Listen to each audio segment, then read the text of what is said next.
ఆ వెలుగును గూర్చినటువంటి సువార్తను సాధు సుందర్ సింగ్ గారు ప్రకటించారు.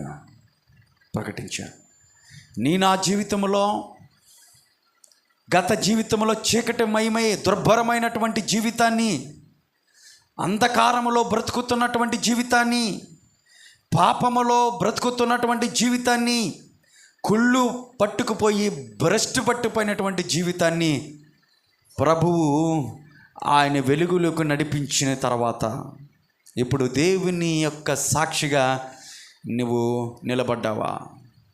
దేవుని యొక్క సాక్ష్యాన్ని నువ్వు ప్రతి ఒక్కరితో పంచుకుంటున్నావా? దేవుడు అడుగుతున్నాడు, నా సాక్షిగా నువ్వు ఉండాలని.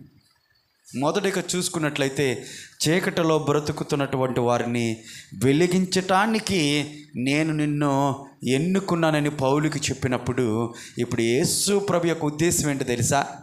యేసు